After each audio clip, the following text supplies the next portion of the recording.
Access your free language gifts right now before they expire. First, the Talking Online PDF cheat sheet. Learn the must-know internet slang and all the internet-related vocab and phrases in your target language with this PDF cheat sheet. Second, can you talk about video games in your target language? You'll learn how to say RPG, settings, lag, and much more. Third, how to learn from home, learning strategies. Want to learn the language from the comfort of your home? This 1-minute lesson gives you all the best tactics for learning languages. Fourth, 45 must-know gym words such as cardio, bench press, deadlifts, leg day, and other words that you can't skip or miss. You'll master all the must-know gym words with this next vocabulary lesson. Fifth, how to order food in your target language. This next 1-minute lesson will teach you the 20 most common phrases and questions you'll need at a restaurant. And sixth, free language learning audiobooks for anyone who's watched this far. If you visit the link below, we'll send you over to our library of language learning audiobooks, which you can get for free. Save them to your device and listen and learn. They're yours to keep forever. To get your gifts and language learning resources, click the link in the description below. Download them right now before they expire. Helikopter. Helicopter. Helikopter. Helikopter. Helikopter. Direktøren tager på arbejde med helikopter. The CEO travels to work by helicopter. Direktøren tager på arbejde med helikopter. Sort. Black. Sort. Sort. Black. Jeg har en sort kat. I have a black cat. Jeg har en sort kat. Brun. Brown. Brun. Brun. Brown. Bladene bliver brune i september. The leaves turn brown in September.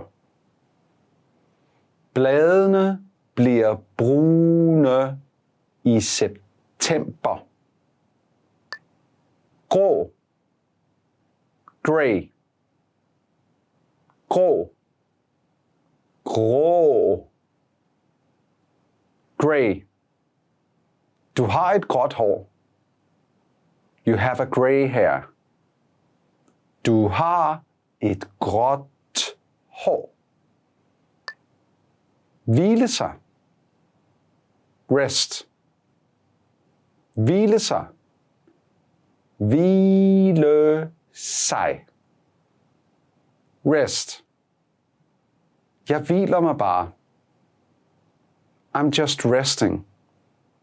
Jeg hviler mig bare. Høre. Hear. Høre. Høre.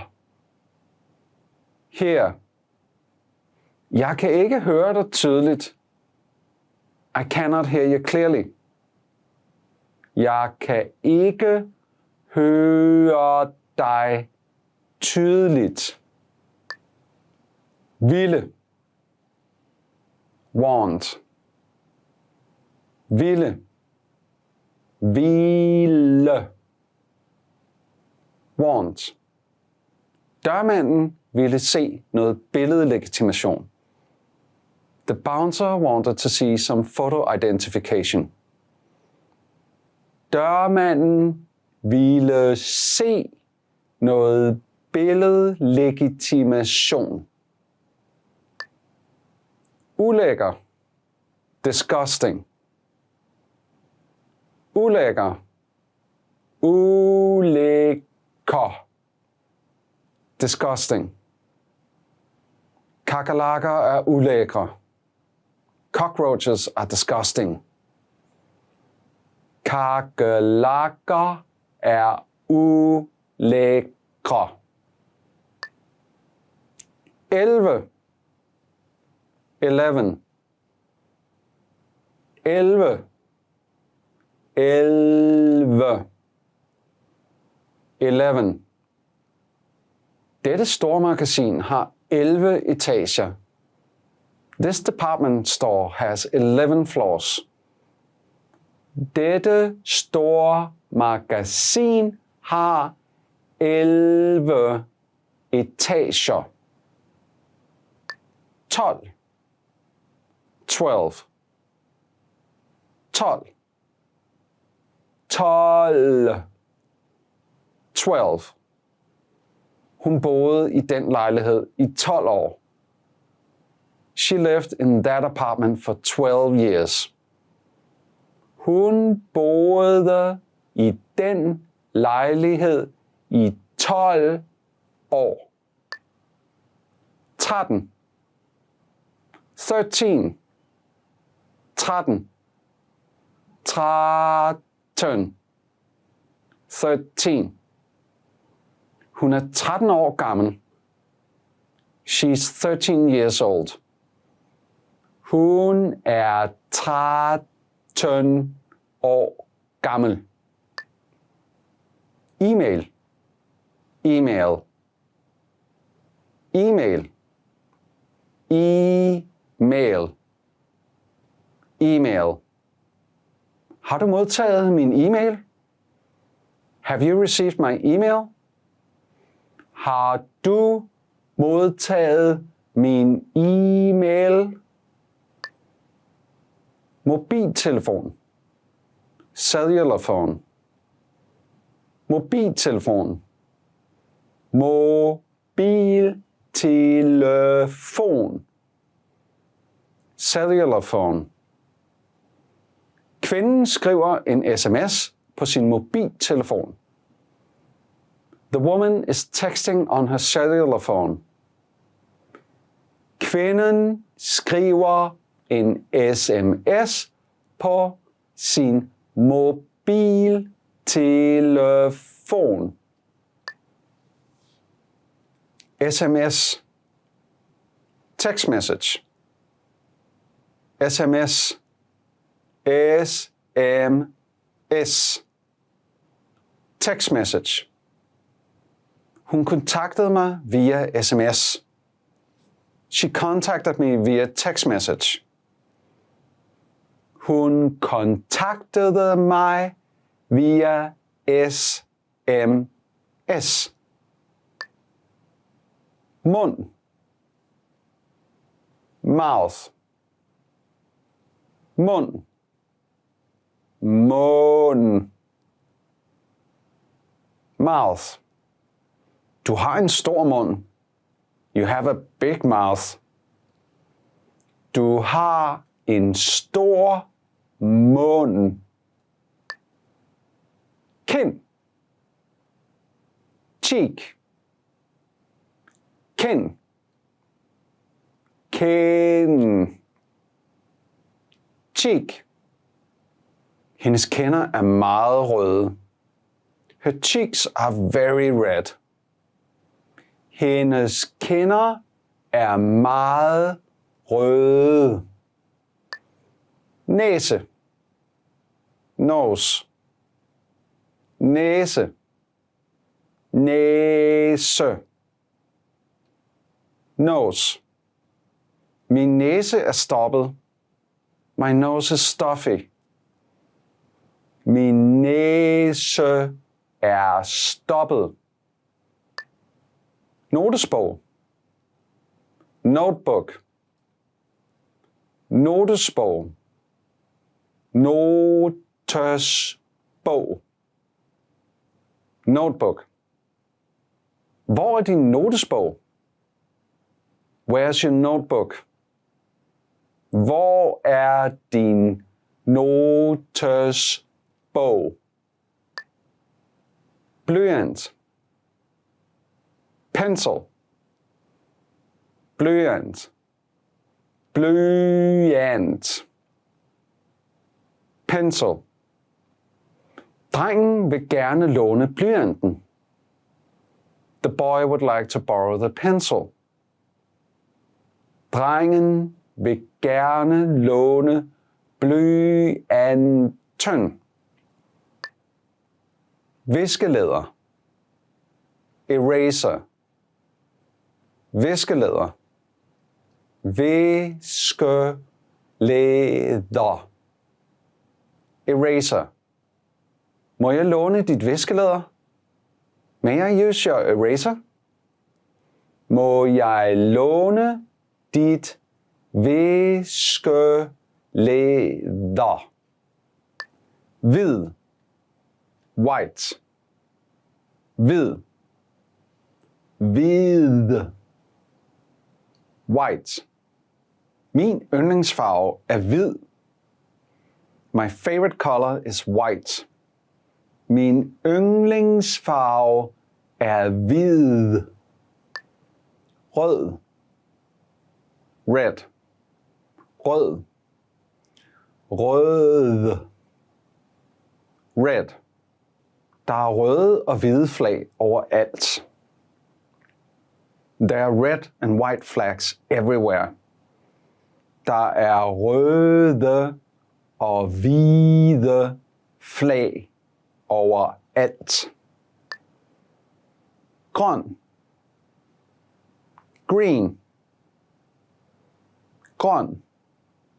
Grøn. Green. Skoven er meget grøn om sommeren. The forest is very green in the summer. Skoven er meget grøn om sommeren. Fuldføre. Finish. Fuldføre. Fuldføre. Finish. Skiløberen fuldfører løbet. The skier is finishing the race. Skiløberen fuldfører løbet. Starte. Start. Starte. Starte. Start. Hvad tid starter filmen? What time does the movie start? Hvad tid starter filmen? Blive. Become. Blive. Blive. Become. Det tog mig kun 1 år at blive flydende. It took me only 1 year to become fluent. Det tog mig kun 1 år at blive flydende. 14. 14. 14. 14. 14. Han er 14 år gammel. He's 14 years old. Han er 14 år gammel. 15. 15. 15. 15. 15. Vent på mig i 15 minutter. Wait for me for 15 minutes. Vent på mig i 15 minutter. 16. 16. 16. 16. 16. Vi har 16 minutter. We have 16 minutes. Vi har 16 minutter. Telefon. Telefon. Telefon. Telefon. Telefon. Telefonen ringer. The telephone is ringing. Telefonen ringer. Øje. Ej. Øje. Øje. Ej. Holder du øje med uret? Are you keeping an eye on the clock? Holder du øje med uret? Tænder. Teeth. Tænder. Tænder. Teeth. Har du børstet dine tænder? Did you brush your teeth? Har du børstet dine tænder? Læbe. Lip. Læbe. Læbe. Lip. Du har noget på din læbe. You have something on your lip. Du har noget på din læbe. Kopimaskine. Copy machine. Kopimaskine. Kopimaskine. Copy machine. Kopimaskinen er i stykker. The copy machine is broken. Kopimaskinen er i stykker. Skrivebord.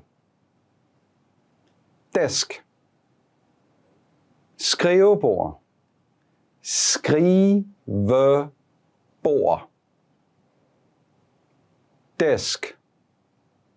Bøgerne er under skrivebordet. The books are under the desk. Bøgerne er under skrivebordet. Bog. Book. Bog. Bog. Book. Jeg læser en god bog i øjeblikket. I'm reading a good book at the moment. Jeg læser en god bog i øjeblikket. Kuglepen. Pen. Kuglepen. Kuglepen. Pen. Det er en kuglepen. It's a pen. Det er en kuglepen. Posthus. Post office. Posthus. Posthus. Post office. Der er færre og færre egentlige posthuse i Danmark.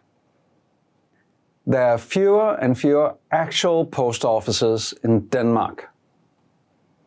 Der er færre og færre egentlige posthuse i Danmark. Bibliotek. Library. Bibliotek. Bibliotek. Library. Biblioteket er derovre. The library is over there.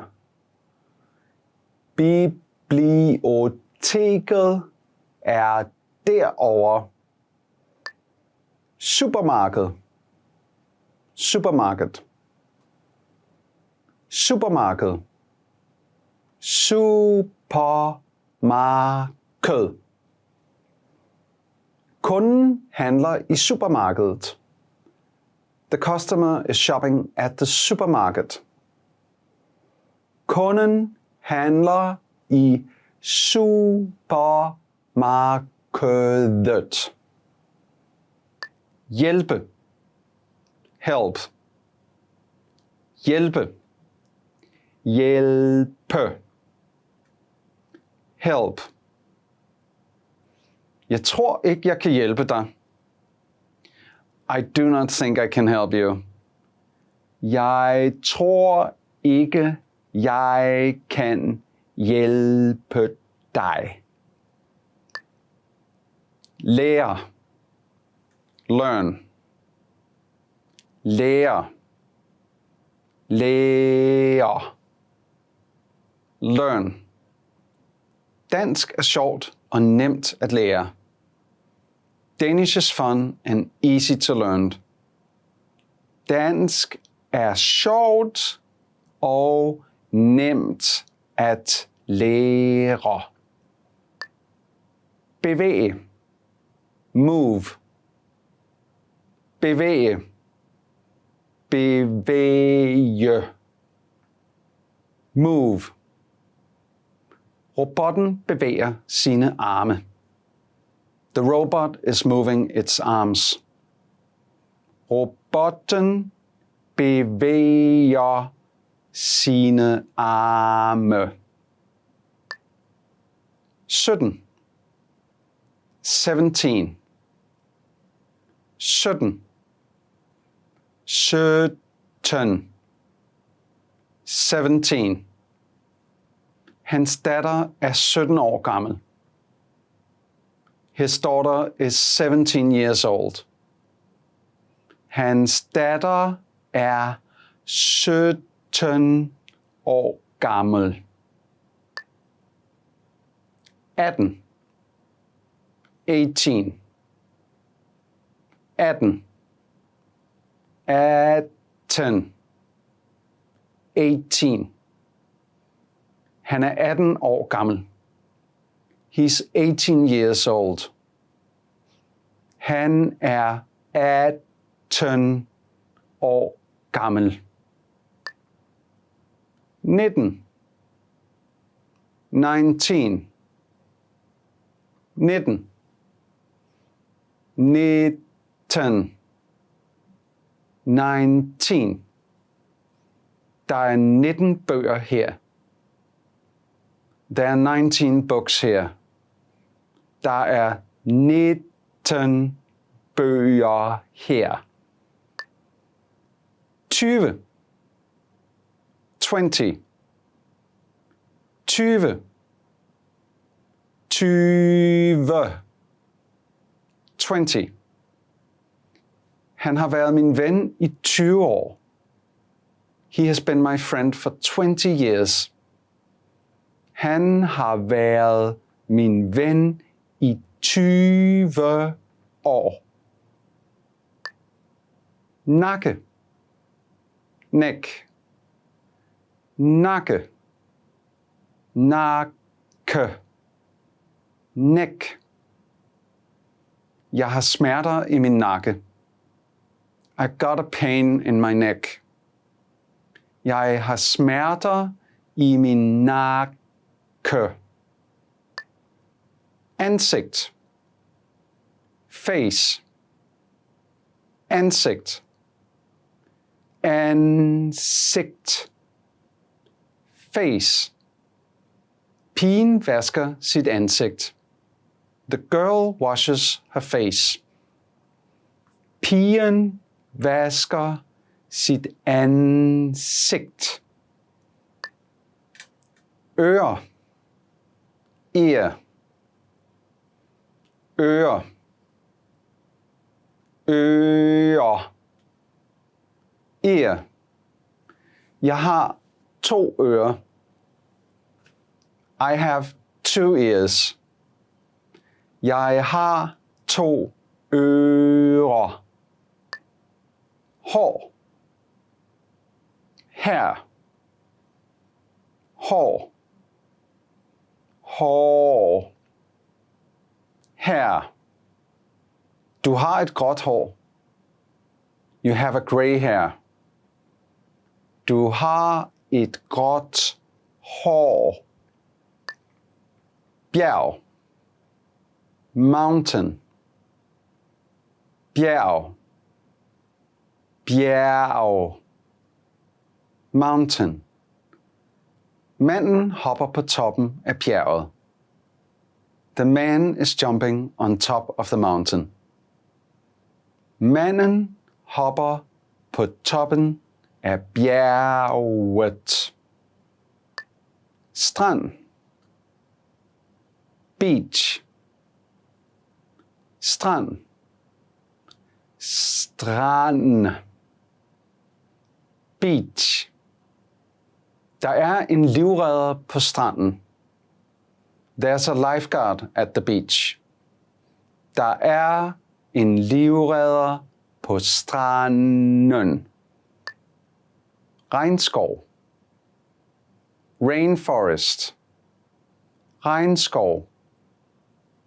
Regnskov. Rainforest. Vi er nødt til at bevare regnskoven og naturen. We have to conserve the rainforest and nature. Vi er nødt til at bevare regnskoven og naturen. Ø. Island. Ø. Ø. Island. Vitus Berings grav er på Bering Ø. Vitus Berings grave is on Bering Island. Vitus Berings grav er på Bering Ø. Ordbog. Dictionary. Ordbog. Ordbog. Dictionary. Ha' din ordbog klar til at hjælpe med at forbedre dit ordforråd. Have your dictionary ready to help improve your vocabulary. Ha' din ordbog klar til at hjælpe med at forbedre dit ordforråd. Blå. Blå. Blå. Blå. Blå. Brug den blå farve. Use the blue color. Brug den blå farve. Gul. Yellow. Gul. Gul. Yellow. Påskeliljer er gule. Daffodils are yellow. Påskeliljer er gule. Orange. Orange. Orange. Orange. Orange. Rød blandet med gul bliver til orange. Red mixed with yellow becomes orange. Rød blandet med gul bliver til orange. Farve. Color. Farve. Farve. Color. Grå er ikke en særlig prangende farve. Gray is not a very flashy color. Grå er ikke en særlig prangende farve. Kedelig. Boring. Kedelig. Kedelig. Boring. Mit arbejde er kedeligt. My job is boring. Mit arbejde er kedeligt. Spændende. Exciting. Spændende. Spændende. Exciting. Filmen var meget spændende. The movie was very exciting. Filmen var meget spændende. Vigtig. Important. Vigtig. Vigtig. Important. Familie er ikke en vigtig ting. Det er alt. Family is not an important thing. It's everything. Familie er ikke en vigtig ting. Det er alt. Kreditkort. Credit card. Kreditkort. Kreditkort. Credit card. Kan jeg betale med kreditkort? Can I pay by a credit card? Kan jeg betale med kreditkort? Nøgle. Key. Nøgle. Nøgle. Key. Din nøgle er her. Your key is here. Din nøgle er her. Kørekort. Driver's license. Kørekort. Kørekort. Driver's license. Har du et kørekort? Do you have a driver's license? Har du et kørekort? Skov. Forest. Skov. Skov. Forest. Ramsløg vokser vildt i skove. Ramsons grow in the wild in forests. Ramsløg vokser vildt i skove. Flod. River. Flod. Flod. River. Gråbjørnen løber i floden. The grizzly bear is running in the river. Gråbjørnen løber i floden. Hav. Ocean. Hav. Hav. Ocean. Du kan aldrig krydse havet uden at have modet til at tabe kysten af syne. You can never cross the ocean until you have the courage to lose sight of the shore. Du kan aldrig krydse havet uden at have modet til at tabe kysten af syne. Sø. Lake. Sø. Sø. Lake. Svanen svømmer i søen. The swan is swimming in the lake. Svanen svømmer i søen. Dokument. Document. Dokument. Dokument. Document.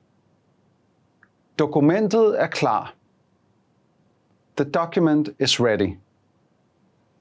Dokumentet er klar.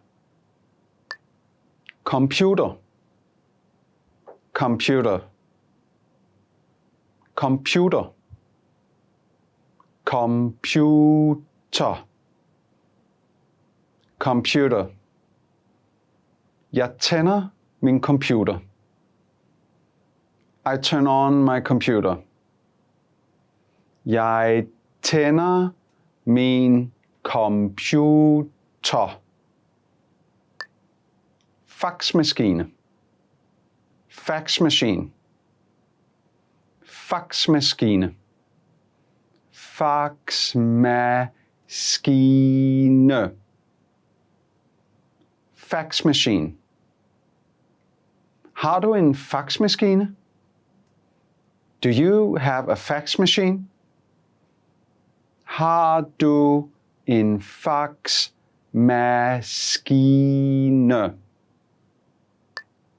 Printer. Printer. Printer. Printer. Printer. Printeren har et lavt støjniveau. The printer has a low noise level.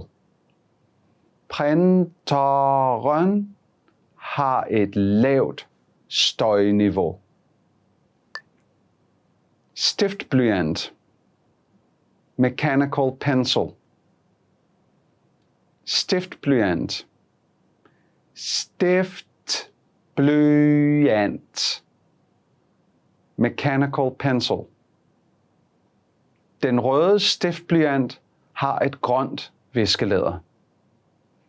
The red mechanical pencil has a green eraser.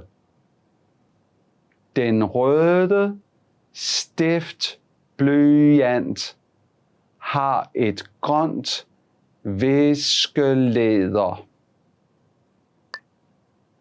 Lineal.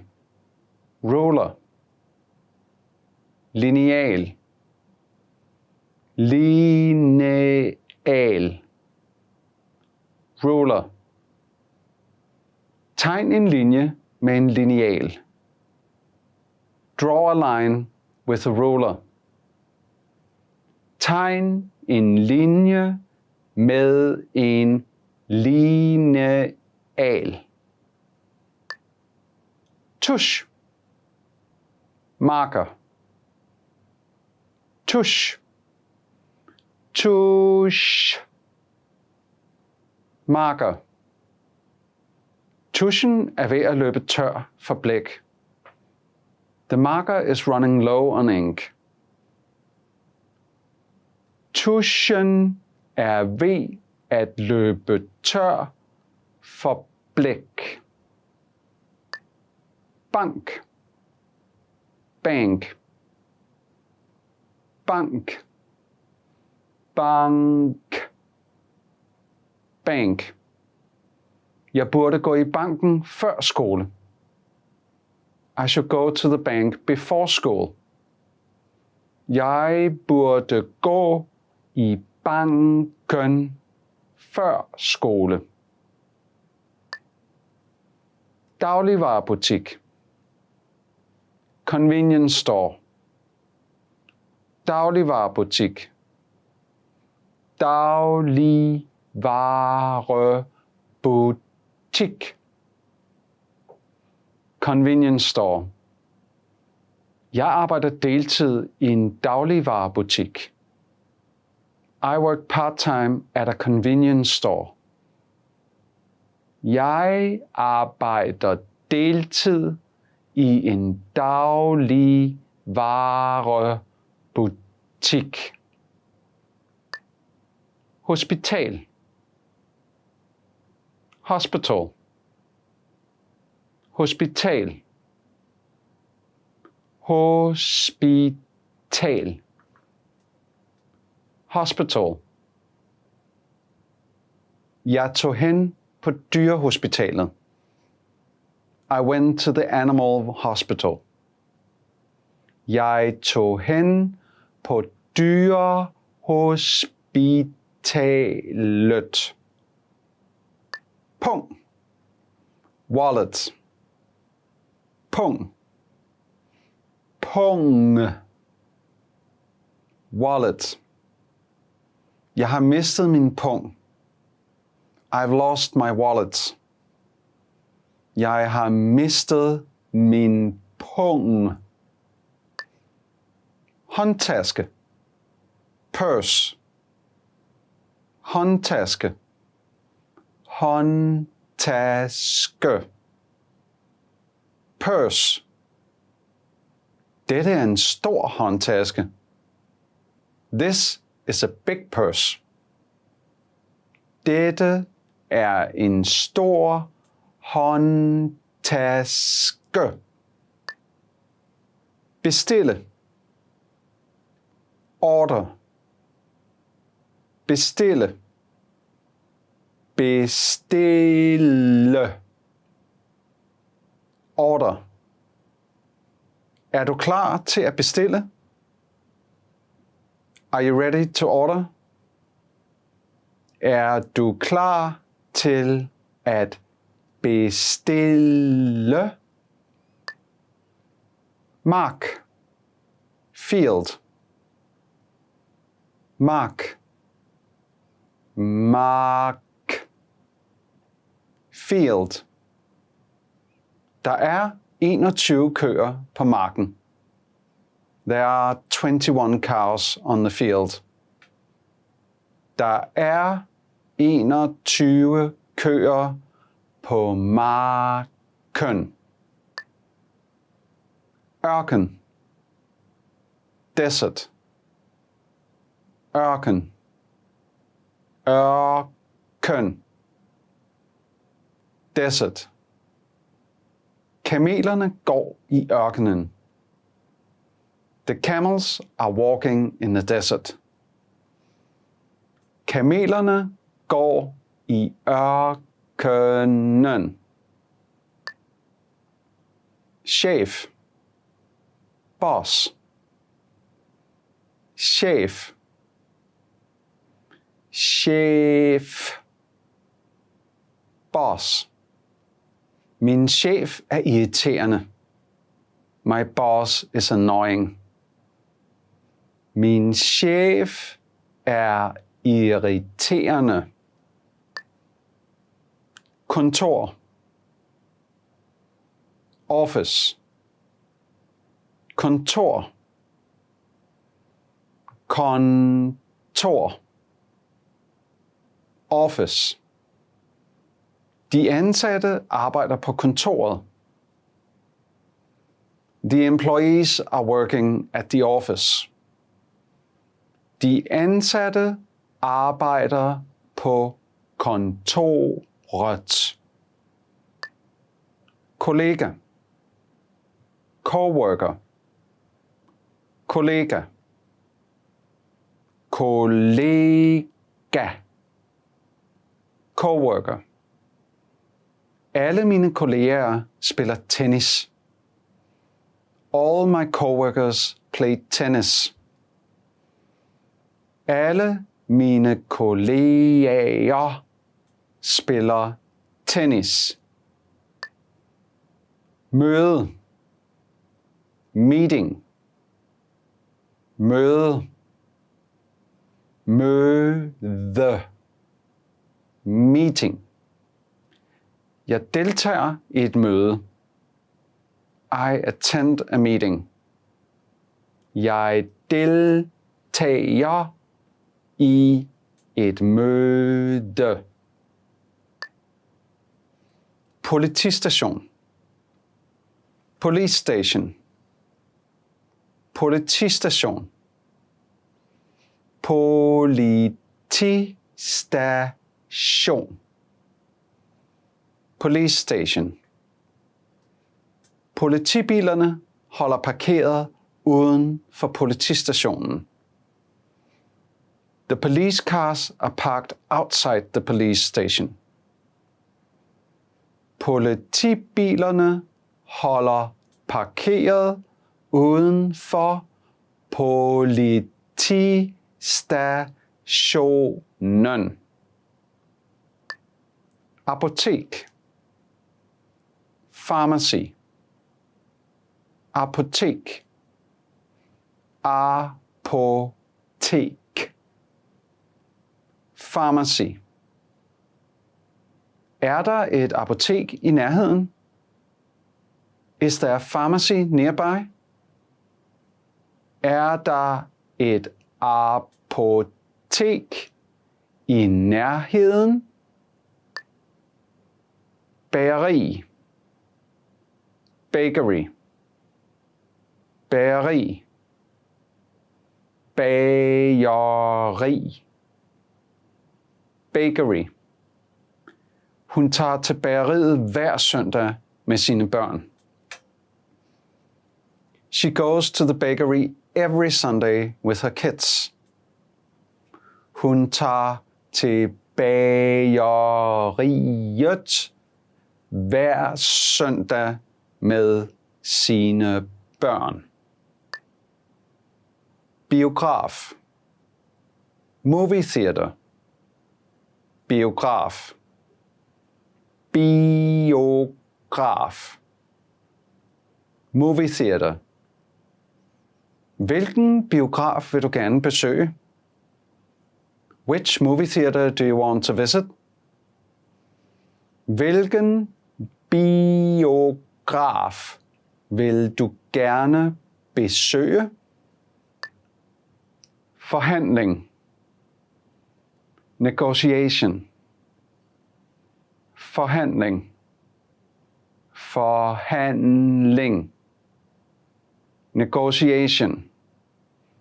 Efter 2 års forhandling var de 2 lande endelig i stand til at nå til enighed. After 2 years of negotiation, the 2 countries were finally able to come to an agreement. Efter 2 års forhandling var de 2 lande endelig i stand til at nå til enighed. Kontrakt. Contract. Kontrakt. Kontrakt. Contract. Skriv ikke under på noget, før du har læst kontrakten grundigt. Don't sign anything before you have read the contract thoroughly. Skriv ikke under på noget, før du har læst kontrakten grundigt. Forretning. Business. Forretning. Forretning. Business. Det går også godt med forretningen. It's also going well with the business. Det går også godt med forretningen. Aftale. Deal. Aftale. Aftale. Deal. Vi har en aftale. We have a deal. Vi har en aftale. Travl. Busy. Travl. Travl. Busy. Jeg har altid travlt. I'm always busy. Jeg har altid travlt. Alvorlig. Serious. Alvorlig. Alvorlig. Serious. Depression er en meget alvorlig psykisk sygdom. Depression is a very serious mental illness. Depression er en meget alvorlig psykisk sygdom. Træt. Tired. Træt. Træt. Tired. Jeg bliver meget hurtigt træt. I get tired very quickly. Jeg bliver meget hurtigt træt. Hey everyone, welcome to the Monthly Review, the monthly show on language learning, where you discover new learning strategies, motivational tips, study tools, and resources. By the way, all the lessons and bonuses you're about to see can be downloaded for free on our website. So click the link in the description right now to sign up for your free lifetime account. Okay, today's topic is, can busy people actually learn a language? You yourself probably have an answer to this question, right? But whether you can or can't actually has a bit more to do with your mindset than anything else. And in this guide, you'll discover 1. Is it possible for busy people to learn a language and the mindset needed? 2. Mental bandwidth, the one thing that can make or break your language goals. And 3. 5 mindset tricks to make time for language. But first, if you're looking for new free language resources and downloads, here are this month's new lessons and resources. Be sure to download these now before we take them down in a few days. First, the Talking Online PDF cheat sheet. Learn the must-know internet slang and all the internet-related vocab and phrases in your target language with this PDF cheat sheet. And second, the 40 words and phrases for ordering food writing workbook. With this free resource, you'll pick up must-know words and phrases for the restaurant and practice writing them out as well. To get your free resources, click the link in the description below right now. They're yours to keep forever. Can busy people actually learn a language? Part 1. Is it possible for busy people to learn a language and the mindset needed? So, can busy people actually learn a language? What do you think? Leave us a comment and let us know. As much as we want to say yes, it's more of a yes or no depending on the person. Why yes? Yes, because many of our members are busy and are learning with our system. And some of you who are watching also fall into this camp. But it also depends on the person because it's more of a mindset thing. Either you think you have time or you don't. For example, many of our members fall into the group of can learn and can find the time, even if they're busy. If you're busy and still want to learn, if you look around, you can always find 5 or 10 minutes a day, like on a commute. Now, if your mindset is the opposite, if you think you can't learn a language or you don't have time, you won't even try, even if you had a resource that was proven to work. Part 2.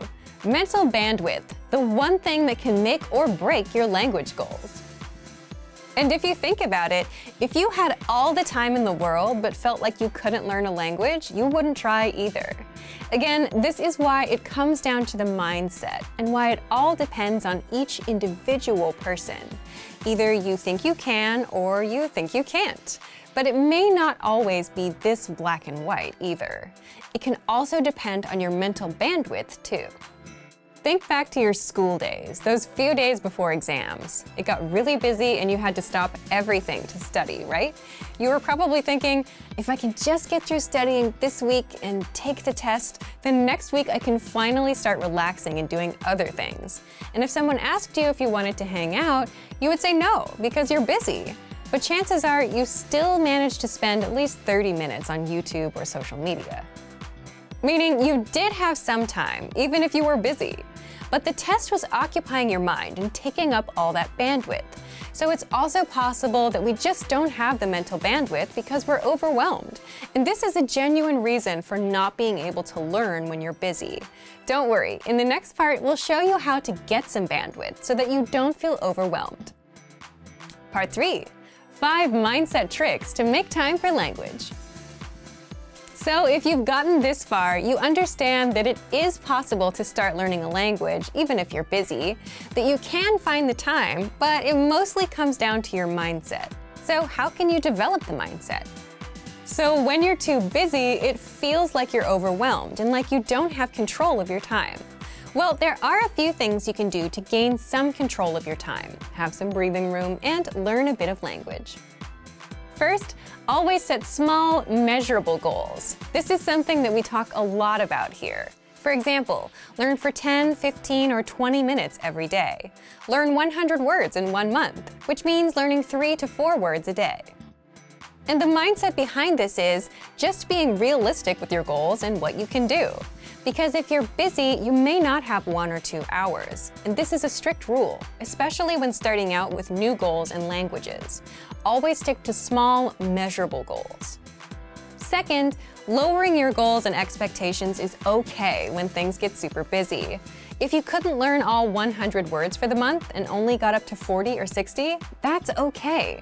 If you tried learning on Monday and Tuesday but skipped Wednesday and Thursday, that's okay. Sometimes you have to shift priorities, and prioritizing things is a secret to a successful life. You may not get to the goal you wanted to achieve today, but you can get to it next week. Third, it's okay to put language on pause if life gets in the way. Just like with that last point, you can always come back and reach your goal a little later. We often see learners put language on pause, come back later. Some even come back years later. But the key is to come back. Fourth, avoid the all-or-nothing mindset at all costs. And an all-or-nothing mindset is something you'll see in beginners and perfectionists. When you have this mindset, you'll say, language learning requires hours, so there's no point in learning for a few minutes today. But something is better than nothing, and even 5 to 10 minutes of review adds up in the grand scheme. And in the grand scheme, it's more important to be consistent, even if it's just for a minute a day, rather than study for hours once a week. The brain just doesn't work that way. Fifth, do you have a slowdown or relaxing routine that you do on the weekends or whenever you have free time? And if you didn't do it, you'd feel overwhelmed? Leave us a comment and let us know what it is. For some, it could be reading, watching TV, or going to a cafe and doing nothing for a bit. You're there on your own, you don't have much to do in front of you, even if it's just 10 or 15 minutes. And if you're settled, you start feeling in control. And that's the point you have some mental bandwidth.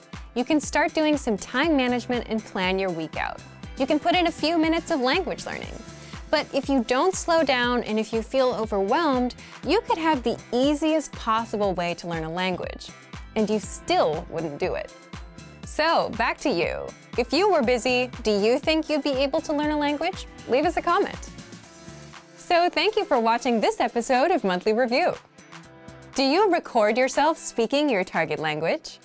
If you enjoyed these tips, hit the like button, share the video with anyone who's trying to learn a language, and subscribe to our channel. We release new videos every week. And if you're ready to finally learn language the fast, fun, and easy way and start speaking from your very first lesson, get our complete learning program. Sign up for your free lifetime account right now. Click the link in the description. See you next time. Bye! Want to learn more words? There's an easy way to boost your vocabulary and speak more of your target language, and it doesn't involve memorization. In fact, all you need to do is press play and listen along as often as possible and get used to the language. What does this mean exactly? Stick around. How to get used to words so you can learn fast and skip the hard work. In this guide, you'll discover 1. How to get used to the language and learn without hard work. 2. Why listening along and increasing your exposure will boost your vocabulary. And 3. How extensive reading can help you learn words faster. But first, if you don't yet have access to our language learning system, sign up for a free lifetime account right now. Just click the link in the description to get your free lifetime account.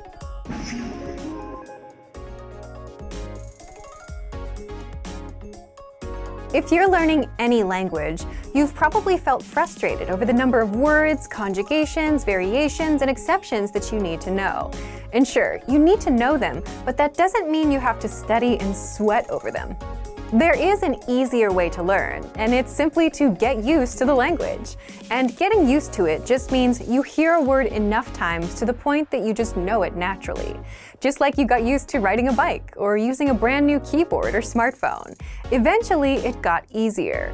And this can work with the hardest words and grammar rules too.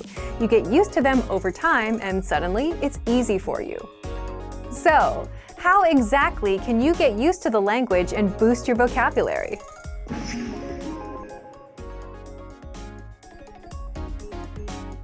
When you join, you automatically get a laid-out step-by-step pathway of lessons to follow. Just press play on a lesson, listen to a conversation in the target language. You hear it again with the translations. Then our teachers explain every word and phrase and grammar rule, and then you hear it one last time. And this is how you start getting used to all the words. You're exposed to it 3 times, which is enough to get the words settled into your brain. And then, when you move on to lesson 2, lesson 3, and so on, you'll encounter these words and phrases again, which is more exposure. So as long as you're taking the lessons and listening to the dialogues, you're getting used to the language over time. You can also re-listen to old lessons if you want, but if you don't, the dialogue tracks give you just the conversation of the lessons, no translations, so that you can review the conversations without retaking lessons and immerse yourself in the language. And you can re-listen to the conversations as much as you want to get used to all the words inside. Kind of like listening to a song until all the words are stuck in your brain. If you just want to listen to words on repeat and get used to them that way, then use our vocabulary slideshow tool, which you can find on every lesson and vocabulary list. Just press play and listen to the words on repeat until they're all stuck in your head. The slideshow plays the audio while showing you the words on the screen so that you can listen and read along. Another proven way to get used to a language and boost your vocabulary is to just read more. Like listening, reading is another form of input or exposure. But what makes extensive reading so special is extensive reading is a strategy where you read as much as possible without stopping over unknown words and continuing on. It's quantity over quality. So you're not given hard material that you'll struggle over, but stories that you'll mostly understand. In fact, our absolute beginner extensive reading books are simple 1 or 2 words per page books, kind of like kids' books. So look for our extensive reading pathway inside the lesson library and follow the lessons one by one. Extensive reading books are available for absolute beginner, and intermediate levels. So, if you want to get access to these learning tools and our learning system, sign up for a free lifetime account right now. Just click the link in the description to get your free lifetime account. Remember, here's what you can do to learn all of these words by heart. Drill these words with our spaced repetition flashcards, which will help cement these words into your long-term memory. Save them to the word bank, your personal vocabulary collection, where you can print out your own study sheets, or review the words with our looped vocabulary slideshow and play it until you know all of the words. So click the link in the description right now and sign up for your free lifetime account to get these lessons and study tools. Are you brand new to the language? If you are, have you learned the alphabet yet? Because if not, if you don't do it now, you'll only struggle with learning language. How to learn the alphabet in 1 hour or less. Free printable worksheets. And that's why today you'll discover 1. The fastest, easiest, and most obvious way to learn the alphabet. 2. How to get our alphabet workbook for free if you follow these steps. And 3. How you can use this to learn the alphabet in 1 hour or less.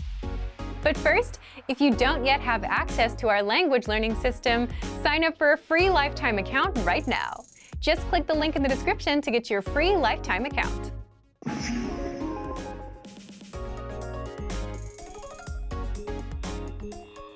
So, what's the best way to learn the alphabet? Is it a fancy app? Is it a giant collection of flashcards you'll need to memorize? Nope.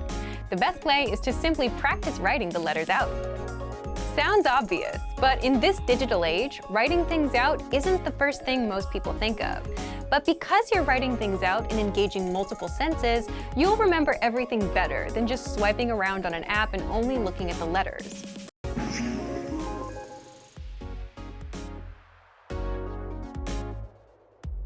And that's where our special alphabet PDF workbook comes in. And you can get it for free if you follow these steps. Don't worry, this takes less than a minute. 1. Click the link in the description. 2. Sign up for a free lifetime account. 3. Once you have your account, come back to the link above, or just click the link in the description and the PDF workbook will be unlocked. And 4. Download and print out the workbook. That's it. And once you have the workbook,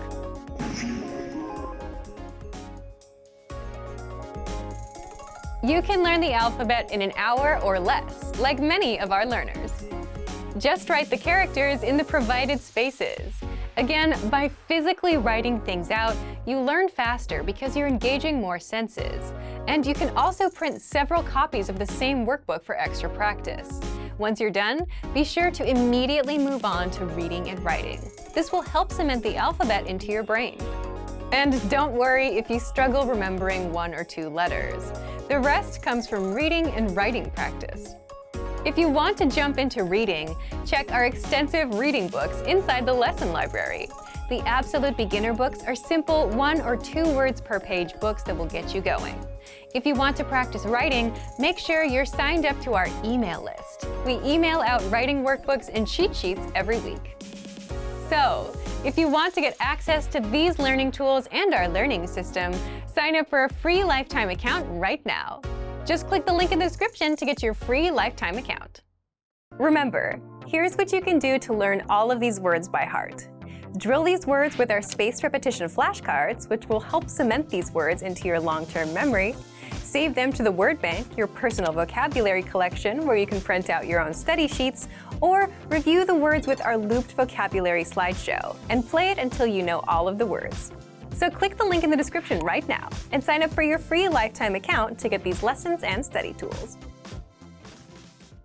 Great work! Here's a reward. Speed up your language learning with our PDF lessons. Get all of our best PDF cheat sheets and ebooks for free.